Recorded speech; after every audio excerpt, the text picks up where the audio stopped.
홈메시도 택지지구거든요. 신분당선 연결되면 광교까지 10분 거리이기 때문에 광교 신도시를 넘을 수는 없습니다. 절대 넘을 수는 없는데 지금보다는 어느 정도 치고 올라갈 가능성이 있겠다. 광교 따라잡으려면 결국에는 재건축을 해서 영통이 재건축이 되든 천천정자지구가 재건축을 하고 신분당선이 들어온다면 모를까. 그렇지 않다면 당분간은 광교 신도시가 뭐 리딩 자리 계속 유지할 것 같습니다. 수원역 주변에도 재개발한 아파트들이 있거든요. 이런 아파트들 고점 대비 회복하지 않았기 때문에 이런 신축 아파트들 관심 가지셔도 좋을 것 같고, 토지 거래가 이런 거 없기 때문에 소액으로 또 투자하시는 분들은 소형 아파트 위주로 또 접근하시는 것이 좋을 것 같습니다.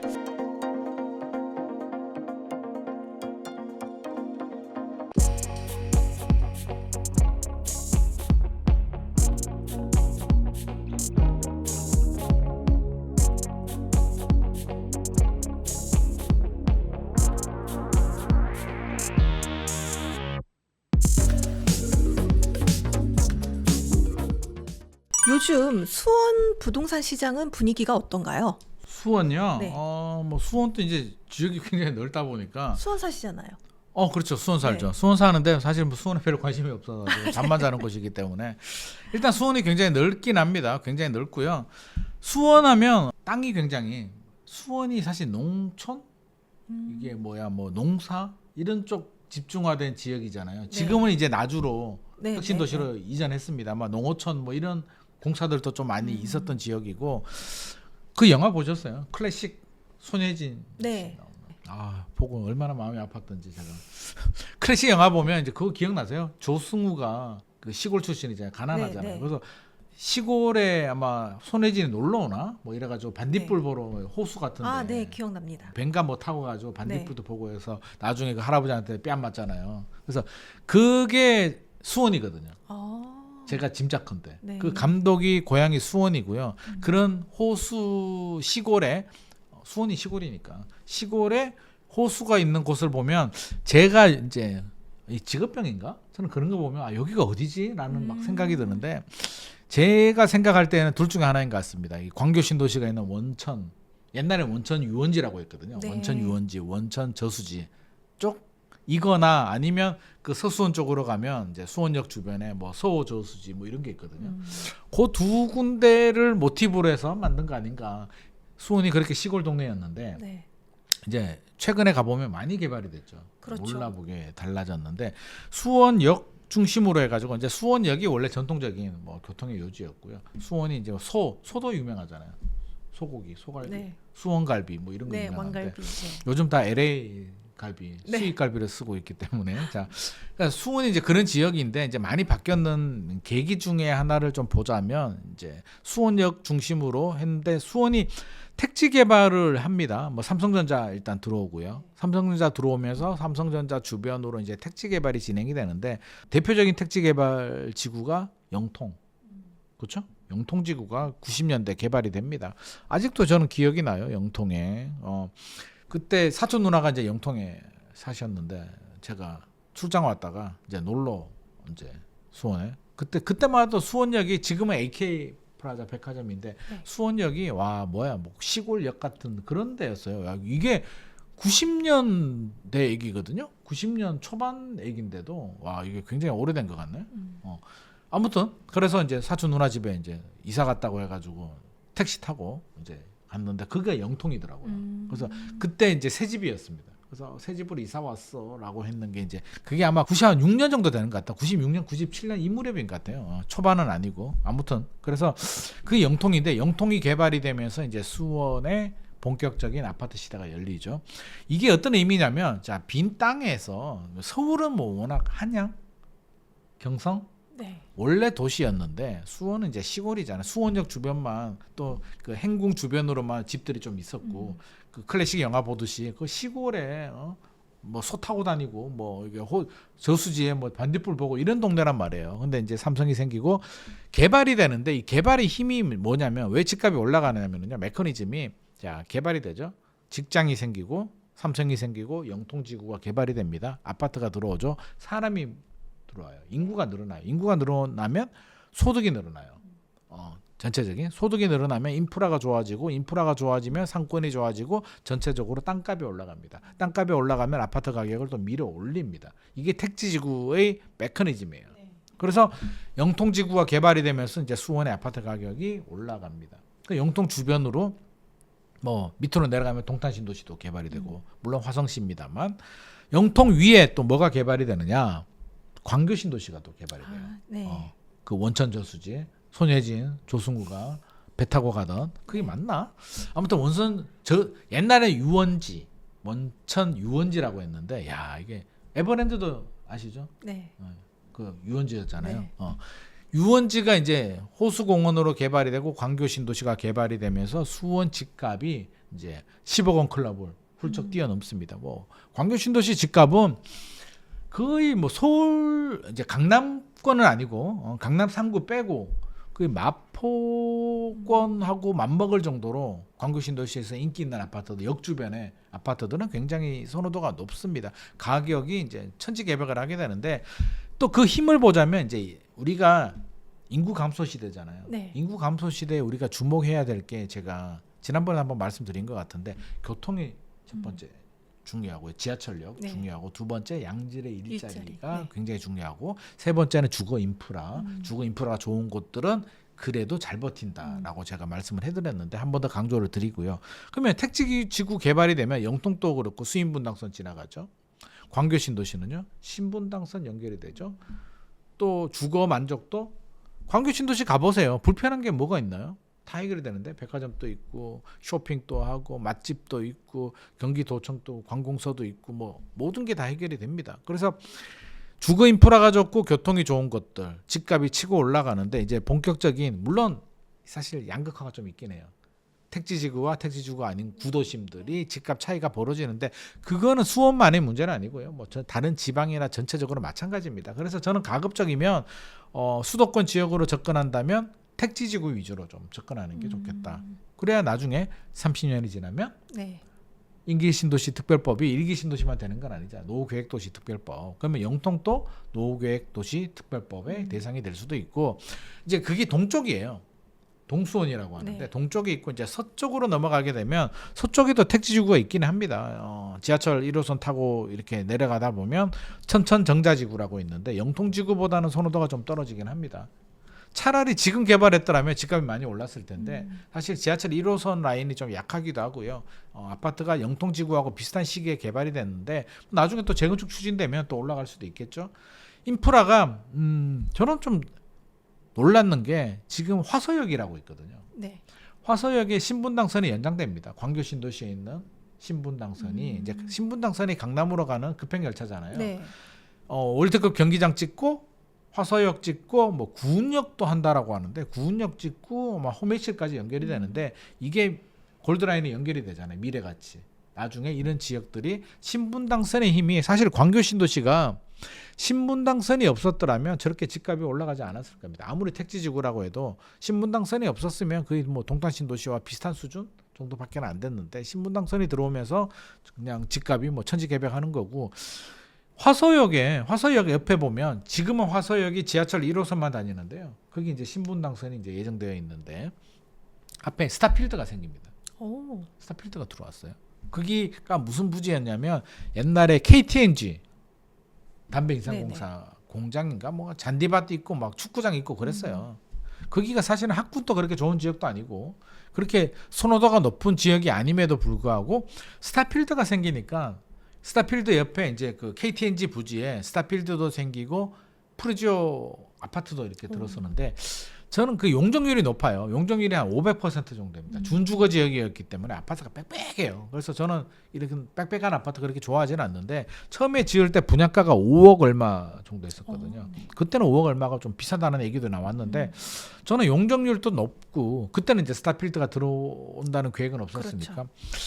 야 5억 정도면 이게 용적률도 너무 높고 학군도 그렇게 좋지 않은데 이 정도 가지고 그렇게 많이 올라가기는 쉽지 않지 않을까? 라고 생각했는데 이게 신분당선 호재가 생기고 스타필드가 생기니까 이게 슬세권이라고 하잖아요. 네. 슬리퍼 신고 이게 생각보다 중요하더라고요. 저는 이걸 약간 무시했거든요. 야, 슬리퍼 신고 가는 게 이게 뭔 대수야. 이걸 젊은 분들도 그렇고 의외로 많은 분들이 선호하더라고요. 네. 그래서 이게 집값에 반영이 되더라고요. 슬세권이. 슬세권 아파트가 푸르지오 같은 경우는 지금 그 스타필드 옆에 있는 이 푸르지오 아파트는 12억, 13억 정도 하더라고요. 전용 8사가. 거의 서울의 모 아파트 뭐 어느 정도 지역과 못지않는 지역에 가치를 합니다. 그래서 교통과 편의시설이 굉장히 중요하다. 슬세권 굉장히 중요하고요. 실제로 돈 많은 분들 있잖아요. 진짜 찐부자들 집 살 때 저도 이제 들은 얘기입니다만 압구정동에 가면 현대백화점 있잖아요. 네. 어떤 분이 이제 돈이 많아가지고 무슨 아파트 살래라고 하니까 그 현대백화점 밥 먹기 좋은 그 현대백화점 가까운데 그 아무데나 사주세요. 뭐 이런 뭐 따지지도 않고 가격도 안 따지고 용적률이나 뭐 진행 상황 재건축 따지지 않고 현대백화점 그 가기 편한 거 그 밥 먹으러 가기 편한데 거기다 사줘요. 네. 아빠가 너 어디 할래? 아빠가 돈이 많으니까 너 어디 할래? 그러니까 그 현대백화점 슬리퍼 신고 갈 수 있는 그 주변에 아무거나 사주세요. 아무거나 한 50억 합니다. 네. 그래서 그 교통 그래서 수원도 빈 땅이 많아요. 그럼 두 가지의 기회가 있을 수는 있죠. 첫 번째 기회는 이제 신분당선이 연장되고 인덕원 동탄선이라고 하죠. 임동선이 연장이 됩니다. 교통 호재가 연장이 되면 그 주변 지역이 발전할 가능성이 높고요. 두 번째는 빈 땅이 많기 때문에 지금도 이제 대규모 아파트 단지들이 옛날 농촌 그런 중심 지역이었기 때문에 아직도 서수원 쪽으로 가면 빈 땅이 많이 있습니다. 그런 지역들 아파트 단지들도 많이 들어서고요. 또 구축 아파트들 노후계획도시 특별법 대상이 되는 곳들 영통하고 천천정자지구 노후 아파트들 물론 가격은 보셔야 되겠죠. 근데 의외로 영통도 그렇고요. 소형 아파트들 많이 있거든요. 네. 생각보다 물론 이게 뭐 관점의 차이인데 제가 볼 때는 그렇게 비싸지 않아요. 그럼 전세 끼고 사면 소액으로 투자할 수 있는 곳들이 영통지구도 있고 뭐 황골마을 뭐 이런 데도 있고 천천정자지구도 있고 메탄동에도 가면 뭐 원천주공도 있고 메탄주공도 있고 뭐 메탄 무슨 아파트도 있는데 의외로 소액으로 뭐 1억, 2억 가지고 투자할 아파트들이 꽤 있거든요. 그렇다고 해서 솔직히 뭐 이걸 투자해 가지고 우리가 뭐 매덕 수십억 벌자는 건 아니잖아요. 그렇죠. 투자 대비 효율로 따진다면 소액으로 투자한다면 수원의 이런 소형 아파트들, 구축 소형 아파트들 노려보는 것도 괜찮겠다. 왜? 했다가 혹시라도 뭐 노후계획도시 특별법 재건축 추진한다는 플랜카드라도 하나 붙으면 또 이게 몇 천만 원 뭐 매덕 올라갈 수도 있는 문제이기 때문에 소액으로 투자하시는 분들이라면 수원에 이렇게 좀 소형 아파트들 전세 끼고 투자하는 것도 저는 좋은 방법이 되지 않을까 싶습니다. 지금 수원의 대표 단지는 어디인가요? 수원의 대표 단지는 저는 그래도 광교 신도시 역 주변 단지들이 아닐까 싶습니다. 광교 신도시 가면 이제 신분당선 여기 몇 개 있는데 거기 뭐 자연의 힐스테이트 아파트도 있고요. 지금 광교에서 제일 유명한 아파트는 이제 그 공원 앞서서 제가 클래식 네네. 얘기했나? 네. 그 호수 공원 주변에 있는 중흥 S클래스인가? 그 아파트가 상당히 높더라고요. 가격도 네. 높은데 갑자기 에피소드가 하나 생각나는데 이름은 잘 기억이 안 나요. 그 국악 하시는 유명하시는 분이 있거든요. 젊은 분인데 그 예능 프로에도 많이 나오는 분이 있어요. 네. 국악 하시고 한복 입고 2019년이었나? 다가 같이 이제 TV조선에서 뭐 예능을 하게 됐는데 이제 장윤정 씨가 사회 보고 김용만 씨하고 그분이 이제 게스트로 나와가지고 뭐 저는 이제 패널로 나왔죠. 네. 그분이 그 아파트를 사신 거예요. 오, 중흥 S클래스를요? 광교 호수 뷰가 나오는 그게 중대형 평형이에요. 그래서 그 당시 최고 가격을 주고 샀어요. 그 당시 최고 가격. 그래서 다들 반응이 와 그게 그래도 그 가격은 좀 너무한 거 아니야? 아마 10m 간 것 같아요. 15억이었나? 뭐또 10 얼마 주고 지금 훨씬 더 올랐지. 그래서 야 그 가격은 좀 무리했는데 라니까 그 사람이 살기 너무 좋다고 뷰도 좋고 살기 좋아서 저는 만족해요. 안 올라도 돼요 이랬는데 오르더라고. 그래서 갑자기 그게 생각나는데 네. 그 아파트가 아마 그 랜드마크 호수공원 뷰가 나오면서 지하철역도 가깝기 때문에 가장 인기가 있고요. 다른 단지들도 광교 신도시는 뭐 전반적으로 인기가 높은데 광교 신도시가 행정구역이 수원시도 있고 용인시도 있어요. 그래서 용인시 쪽은 이제 약간 북쪽으로 위치하잖아요. 그래서 약간 가격 차이가 나더라고요. 그래서 지하철역 주변으로 해서 그 광교역 주변에 있는 단지들 그리고 도청하고 갤러리아 백화점 있고 생활 인프라가 좋은 단지들이 주도 상승 그 랜드마크를 유지하고 있는 상황입니다. 네. 혹시 수원에서 지금 뭐 큰 폭으로 하락했는데 아직 회복을 못한 단지, 저평가된 단지가 있다면은 어디일까요? 수원은 아직도 서울과 좀 다른 것 같아요. 아직도 뭐 저평가라기보다는 서울은 뭐 전고점 뚫고 네. 엘스 뭐 전고점 27억이었는데 19억까지 떨어졌다가 28억 부르고 하는데 수원은 지금 그런 분위기도 아니고요. 저는 수원 수인분당선으로 타고 가면 그 매교역이나 주변에 보면 신축 새 아파트들이 있거든요. 신축 새 아파트들도 이제 입주한 지 몇 년 되지 않아요. 지하철 역세권에 인프라 좋고 새 아파트인데도 가격이 10억 하지 않습니다. 뭐 8억, 9억 하는데 전고점 대비 여전히 내려와 있는 상태이기 때문에 또 실거주를 생각하시는 분들이라면 지하철 수인분당선 역세권의 신축 아파트 고점 대비 저는 항상 고점 대비 좀 한 20%?